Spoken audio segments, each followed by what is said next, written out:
Ал қымбатты телекөрермендер, біз хабарымызды одан әрмен қарай жалғастырамыз. Бүгін біздің студиямызға алғашқы қонағымызда келіп жайғасты. Ендеше таныс бола отырыңыздар. Темірбекова Жанар Амангелдіқызы, Қожа Ахмет Яссауи атындағы Халықаралық Қазақ-Түрік университетінің ректоры. Қош келдіңіз. Қош болдық, саламатсыздар ма?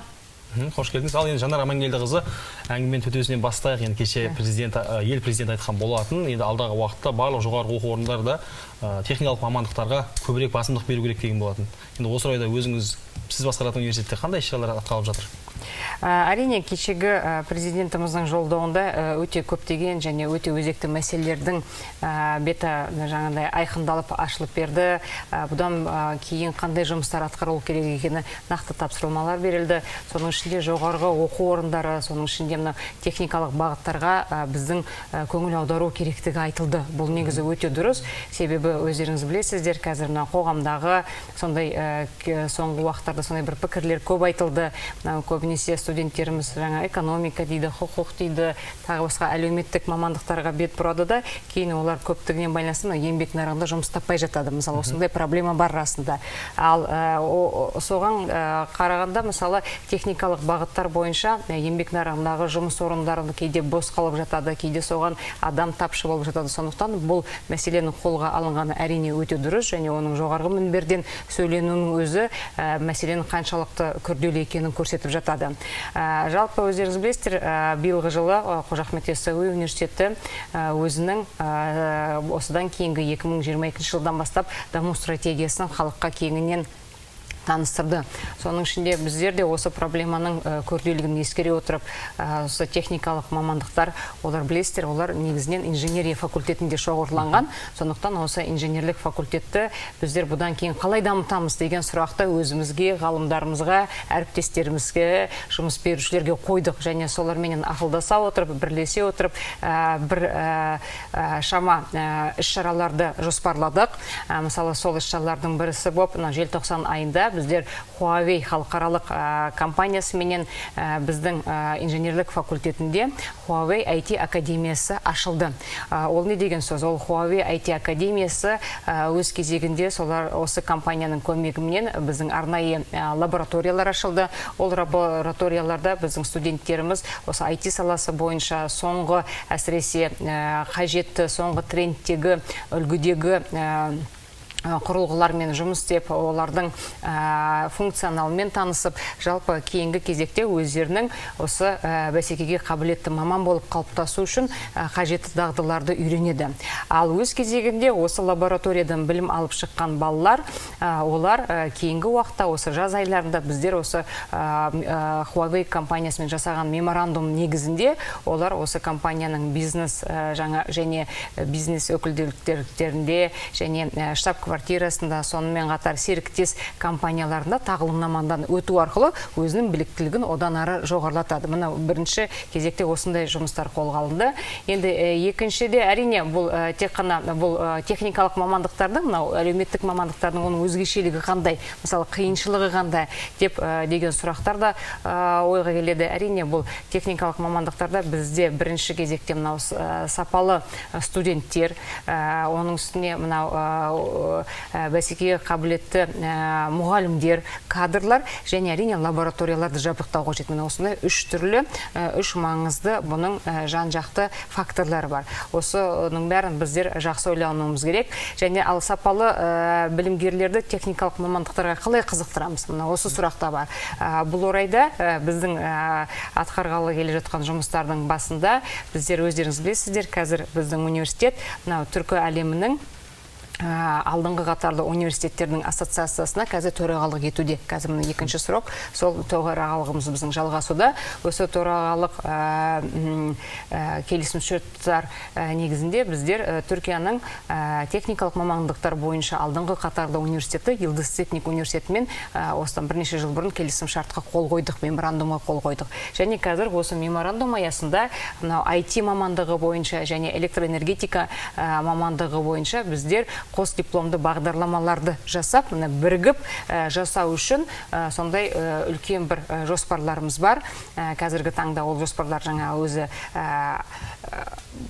енді сат-сатымен өзі жүріп жатыр. Өйткені сіздер білесіздер, жалпы жоғарғы оқу орындары болса, жалпы кез келген оқу орны болсын, бұл жердегі реформалар енді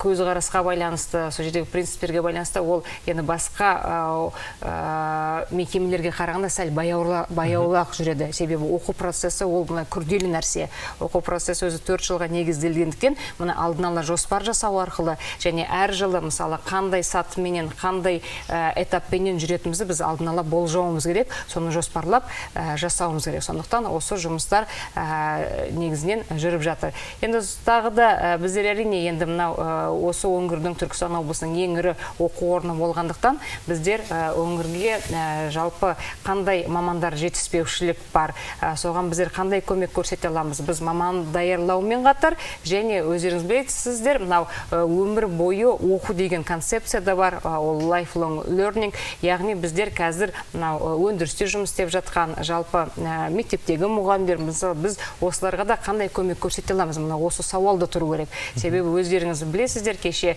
жолдаудағы жаңағыдай қызыл сондай асысылған тағы да бір өте маңызды месседж тағы болды, ол қол жетімді білім. Яғни бұл қол жетімді білім тек қана біздің жастарымыз ғана үшін емес, сонымен қатар қазір жұмыс атқарып атқан жұмыскерлердің, қызметкерлердің де, олардың да өз кезегінде өзінің біліктілігін арттыру үшін мына осы мәселелерді де терең қолға алуымыз керек. Сондықтан университеттің стратегиясы бойынша осы сұрақтардың бәрі әрқайсысы жеке-жеке қамтылған. Қазір біздер осы жоспарлы түрде жұмыстарымызды жүргізіп жатырмыз. Жақсы. Жалпы студенттер үшін бәсекеге қабілетті маман болу үшін жақсы қадамдар жасалып жатыр екен. Енді осы студенттердің тарапынан техникалық мамандықтарға қызығушылық қаншалықты? Енді әрине, жаңа сіз дұрыс сұрақ қойып жатсыз, техникалық мамандықтарға қызығушылық болу үшін арнайы сондай жұмыстар жүргізілу қажет. Мысалға өздеріңіз білесіздер, осыдан бірнеше жыл бұрын бізде педагогикалық мамандықтарға қызығушылық өте төмен еді. Сонда білім және ғылым министрлігі не істеді? Олар арнайы реформалар жасады. Біріншіден шәкіртақы көтерілді. Қазір мысалы бізде медицина және педагогика саласында оқитын студенттердің шәкірақысы қалған студенттерге еді жоғары. Мысалы, бұл осының өзі үлкен бір мотивация жаңағыдай.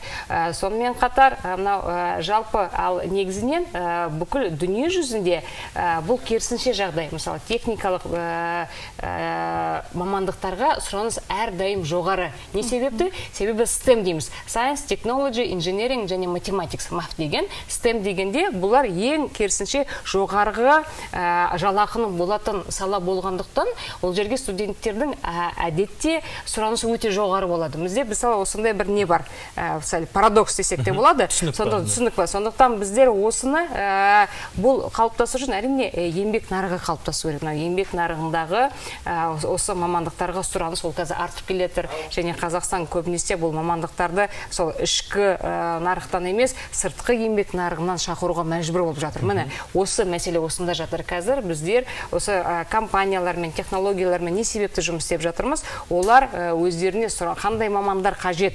Бізге мысалы біздің дайындалып жатқан мамандарды қай жері осал жері болса, олар соған көрсетіп, біздер сол бірігіп, солармен ақылдасып отырып, осы білім беру бағдарламаларын қайттан көзден өткізіп жатырмыз. Осы орайда мысалға біздер энергетика саласы бойынша Қазақстанға ең алдыңғы қатарлы университет, сол сала бойынша Дәуенов атындағы электроэнергетика Алматы институтымен бізде қазір келіссөздер жүргізілді.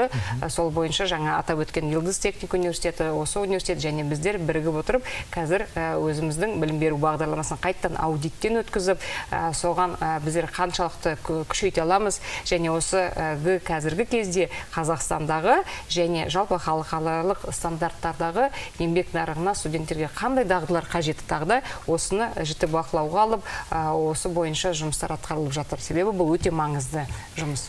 Ал осы студенттерді оқытатын мамандарды тарту қаншалықты жүргізіліп жатыр? Бұл да әрине жаңа біз айттық қой, студенттер, лабораториялар және мамандар болу керек. Енді мамандарды болу үшін, енді өздеріңіз білесіздер, Түркістан шаһары қазір өте сондай қайта түрленіп, сондай әдемі дамып жатыр. Сондықтан біздер енді Түркістан қаласының өзінің облыс орталығы ретінде қазір көптеген ғимараттай бой көтерді. Сондықтан қаланың қазір әсемділігі және қаланың тартымдылығы жоғарыланды. Мысалға, егер бұрындары мысалы университет осы қаланың негізгі жұмыс беруші және негізгі бір өндіріс орны болса, қазір ондай ұйымдар мен ғимараттар көбейіп жатыр. Бұл өте қуантарлық жайт. Бұл да біздің өз кезегімізде университетімізге сапалы мамандарды шақыру үшін және олардың осында Түркістанда тұрақты қалуына өте үлкен себепкер болады. Мұны осыны айтып кету керек. Және әрине біздің университет енді халықаралық деңгейдегі университет болғандықтан және осыдан 30 жыл бұрын іргесі қаланып көптеген жұмыстар атқарылды. Соның ішінде университет кампусында мына арнайы сырттан жаңағыдай осындай білікті маман шақыру үшін барлық жағдай жасалған. Оның ішінде мысалы қызметтік пәтерлер бар. Біздер сырттан шақырған мамандарымызға қызметтік пәтер береміз. Олардың халықаралық университет болғандықтан тағы да Түркияның алдыңғы қатарлы университеттермен әртүрлі серіктестік орнатылған. Қазір біздер осы мамандықтар бойынша Түркия университеттеріндегі алдыңғы қатарлы профессорларды және сол жақтағы зерттеушілерді, ғалымдарды, мұғалімдерді шақыру мүмкіндігіміз бар. Қазір ол жұмыста өте қарқынды үдеуленіп жұмыс атқарып жатырмыз осы бойынша да. Тамаша, енді Жанар Амангелдіқызы 2021 жыл халықаралық Қазақ-Түрік университеті үшін табысты жыл болды десек қателеспейміз. Республикамызда алғаш рет болып жаңадан факультет пайда болды. Енді осы дінтану факультеті жайлы өзіңіз айтып берсеңіз. Әрине, мысалы, біздер өздеріңіз білесіздер, біздің университет жалпы ғұламалардың ғұламасы ислам дінінің дамуына, өз кезегінде түркі халықтардың арасында оның ықпалының артуына және таралуына ең үлкен себепкер болған ең үлкен ғұлама Қожа Ахмет Яссауи атында аталып жатқандықтан, біздер осы мәселені де өте терең қолға алып отырмыз. Біздің университет ғалымдарының ұсынысымен биыл арасында да біздер бұрын кафедра деңгейінде болған осы теология кафедрасын біз биылғы жылы оны теология факультетіне ашып, сонда біздің ғалымдарымыздың одан әрі ғылыми жұмыстарын жүргізуге, студенттерге сапалы білім беруіне және әсіресе биылғы жылы тағы қолға алынған нәрсе осы теология бойынша қос дипломды бағдарламаларды жасауға мүмкіндік туды. Біз бұны не үшін істеп жатырмыз? Мысалы, кешегі өткен оқиғаларда біздің көріп отқандай өкінішке орай осы соңғы жылдар тек қана Қазақстанда емес, жалпы дүние жүзінде ислам діні бойынша өте теріс бағыттағы ағымдар, теріс пиғылды адамдар, жалпы осындай мәселелер көбейіп кетті. Сонда ал енді егін жақтан алып қарайтын болсақ, осы географияда, осы түркі халықтарының арасында ислам өте үлкен дамушы күш болды. Кезінде әдебиет, өнер және жалпы халықаралық қатынастар, ғылымның дамуына өте үлкен әсерін тигізді. Міне біз осы исламның осы жағын және осы түркі халықтарын оны қалай түсінетіні, осы ғұлама Қожа Ахмет Яссауи бабамыздың біліммен сусандырылған, кейін осы жан-жаққа тараған осы идеяны, осы философияны қайта қолға алудың кезегі келді деп ойладық. Сондықтан қазіргі кезде бұл жерде жалпы осы дұрыс діни тәрбие алған, дұрыс діни білім алған адамдар, олар теріс ағымдағыға ешқашан бармайды. Сондықтан біздер осыны университет ғалымдары болып, осы мәселенің қаншалықты маңызды екенін және көптеген проблемаларын алдын алу бойынша да қаншалықты өзекті екенін түсіне келе, міне осы жұмыстарды, осы бастаманы әрине қолға алдық. Ол өз кезегінде қолдау көріп жатыр. Сондықтан әрі қарай жақсы хабарлар болады деп есептейміз. Енді кеше ғана мемлекет басшысы өзінің үндеуінде жаңа Қазақстанды бірге құруға шақырды. Осы тұста біздің қаламыздың жастарының шоғырланған жері осы университет деп айтсақ болады. Осы университеттің жаңа Қазақстанды құруға қандай үлесін айтар едіңіз? Әрине мен айтар едім, жалпы негізі өздеріңіз білесіздер, жаңа Қазақстан дегеніміз, яғни жаңарған Қазақстан. Жалпы университет дегеніміз не? Университет дегеніміз ең озық ой, ең инновациялық әдістер, ең алдыңғы қатарлы тәсілдердің шоғырланған жері. Сондықтан әрине бұл жаңа Қазақстанды құру жұмысы, жалпы мен ойлаймын, ол осы университеттердің рөлі өте жоғары болады. Жалпы кез келген ғасырды алып қарасаңыздар, кез келген мемлекетті алып қарасаңыздар, ол әрбір тарихи сәтте, тарихи сондай кезеңде жалпы осы жаңару мәселесінің бәрі ол ғалымдардың үлесінде болған. Яғни университеттер мен ғалымдардың ең негізгі миссиясы ол осы қоғамдағы жаңашыл ойды дәріптеу, ол жаңашыл ойдың маңыздылығын түсіндіру және оны іске асыру. Міне қазіргі кезде біздердің бәріміз енді осындай жаңарған Қазақстанға, осы жаңа Қазақстанға байланысты бет бұруымыздың да өзі кездейсоқ емес, себебі қоғамымызда жалпы жиналып қалған кейбір проблемалар болды. Ол проблемаларда ашық түрде сарапталуы, анализ жасалуы және соған қарай ғалымдардың ұсыныстары бойынша жұмысау, міне осы біздің ең маңызды жұмысымыз болмақ деп ойлаймын. Соның ішінде жалпы сіздер білесіздер, алдыңғы жылдары президентіміздің өте маңызды үндеуі болды. Ол халық үніне құлақ асатын мемлекет тұжырымдамасы. Міне сол кезде біздің университеттің де ғалымдары біздер келісе отырып, жалпы бұл тұжырымдама қалай іске асады? Менің ойымша бұл тұжырымдама халық үніне құлақ асатын университет тұжырымдамасы арқылы іске асады. Бұл дегеніміз не? Бұл дегеніміз халық үніне құлақ асатын университет қалай болмақ? Ол үшін әрине университетте оқитын жастардың, студенттердің, олардың қазіргі проблемалары қандай, жалпы кім болғысы келеді, қалай өзін дамытқысы келеді, міне осыған құлақ асатын мұғалімдер болу керек. Ал жалпы мұғалімдердің проблемасын түсінетін, оған жағдай жасай алатын өз кезегінде құрылымдық басшылар жұмыс жасау керек. Ол кафедра меңгерушілер, ол декандар. Ал өз кезегінде кафедралар мен декандар олар мұғалімдермен және студенттерменен күнделікті араласқандықтан, олардың да өз кезегінде әртүрлі проблемалар болуы мүмкін, талап тілектері болуы мүмкін. Соны жеткізе алатын, соған құлақ асатын басшылық, яғни ректорат болу керек. Міне осы кезде біздер осы үрдісті тамамдап, осы үрдістің жаңағыдай ауқымды және тұрақты дамуын қалыптастыра аламыз. Мына осыны жақсы түсінуіміз керек. Әрине, бұл жаңа Қазақстан деген кезде менің енді жеке пікірім өзіме мынандай мәселе, мен ойлаймын, біздер мынау этикалық мәселелерге көп көңіл бөлуіміз керек. Себебі өкінішке орай кешегі жаңағыдай болған жағдайларда да жалпы соңғы жылдары мынау көптеген жаңа газет беттерінде, әлеуметтік желілердегі мәселелерді ары қарай егер үңіліп қарайтын болсақ, онда біз этикалық мәселелердің деге байланысты екенін көре аламыз. Этикалық мәселе дегеніміз не? Этикалық мәселе ол жалпы мынау қоғамның ненің дұрыс, ненің бұрыс екенін айқындап бере алатын құндылықтардың болу және сол құндылықтарды түсініп, осы бойынша жазбаша бір құрал болмаса да адамдардың осы дұрыс жолда жүруіне қамтамасыз ету. Міне қазіргі таңда мысалы алдыңғы қатарлы университеттердің сіз кез келген мамандық бойынша кез келген оқулығын алып ашатын болсаңыздар, оның бірінші тарауы міндетті түрде этикаға арналатын болады. Яғни жалпы былай ұлттық этика, жалпы жаһандық этика, соның ішінде осы мамандыққа байланысты қандай этикалық мәселелер бар қазіргі кезде, қандай дилеммалар бар және осы оқулық бойынша оны қалай шешуді жоспарлайды деген мәселелерді көре аласыз. Мысалы, осы себептен бизнес этика, осы себептен медиа этикасы, осы себептен медицина этикасы, осы себептен инженер этикасы сияқты сынды мәселелер қолға алынады. Міне, біздер егер осы этиканың, жаңағыдай этикалық зерттеу жүргізудің, этикалық сөйлеудің, этикалық мемлекеттік қызметті қалыптастыра алатын болсақ, онда көптеген мәселеде өз кезегінде шешілетін болады. Себебі бұл өте маңызды нәрсе. Соның ішінде кеше сіздер де байқаған шығарсыздар, мынау жалпы бизнестің этикасы да өте маңызды. Себебі ол әлеуметтік әділеттікке апарады.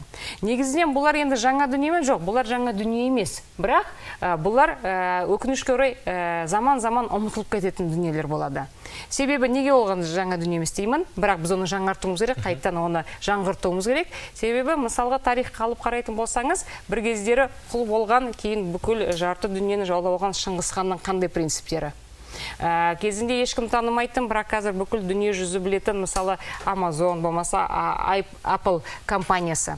Не болмаса осыдан 1000 ғасыр бұрын өмір сүрді, әлі күнге де соның сөзін дәріптейтін Қожа Ахмет Яссауи бабамыз. Міне осы 3 түрлі бір-бірінен өте ұзақ концепт, бірақ жұрттың бәрі біледі, бұларды ортақ қылып жатқан нәрсе не деген сауал туған кезде, бұл жердегі ең бірінші нәрсе мен ойлаймын, ол әділеттілік принципі. Ал әділеттілік принципі ол өзінің жаңағы құралы ретінде осы этиканы негіздейді. Яғни, егер біздер әділетті қоғам құралсақ, егер бір компания әділетті болса, егер бір басшы өзінің құрылымдарында әділеттік және кеше президентіміз айтқан меритократия принципін қолдан алса, міне солар әр уақытта тұрақты дамуға негіз бола алады. Және ол кезде ала алмайтын қамал, ол кезде шыға алмайтын белес болмайды. Осының өте дұрыс түсінуіміз керек. Тамаша, демек жаңа Қазақстанды құру жолында жастардың да ең негізгі қозғаушы күш екені баршамызға белгілі. Мысалы, дәл өзіңіз дәл қазіргі жастарға қандай ақыл кеңес берер едіңіз жаңа Қазақстанды құру жолында? Енді бұл жерде жалпы негізінен оқу орнының басшысы ретінде әрине. Әрине. Енді біздер жалпы оқу орнының басшысы ретінде, жалпы ғалым ретінде жастарға біз сөйлескен кезде әр уақытта біз оларға мына нәрсені айтамыз. Бірінші кезекте мынау әркім өзін сыйлай білу керек және қасындағы адамдарды сыйлау керек. Яғни біз мынау адам құқықтары деген концепцияны сол жерден бастауымыз керек. Яғни әрқайсымыз өзіміздің жауапкершілігімізбен қақтарымызды, құқықтарымызды дұрыс білсек, онда бұл қоғамды дамыта аламыз. Яғни біздерде өкінішке орай кейде мысалы мемлекет ананы істемеді, мемлекет мынаны істемеді, университет мынандай жағдай жасады ма емес. Біз осы қоғамның мүшесі ретінде, біздер осы елге, осы қоғамға, осы университетке қандай қызмет ете аламыз? Мына осы сұрақты біз қазірден бастап сұрауымыз керек. Әркім өзіне. Яғни біздер жақсы оқу арқылы, мұғалімдерменен жақсы қарым-қатынас құру арқылы, әсіресе біздің енді халықаралық оқу орны болғандықтан мен жастарға көбіне айтамын, сіздер міндетті түрде әртүрлі елдерден келген жастарменен сіздер өте тығыз байланысу керексіздер. Және сол шетелден келген балаларға да айтатынымыз, сіздер міндетті түрде Қазақстанда болғандықтан осы жерде қазақ достарыңыздың болу шарт. Сіздер себебі мынау жалпы келешектегі өмір ол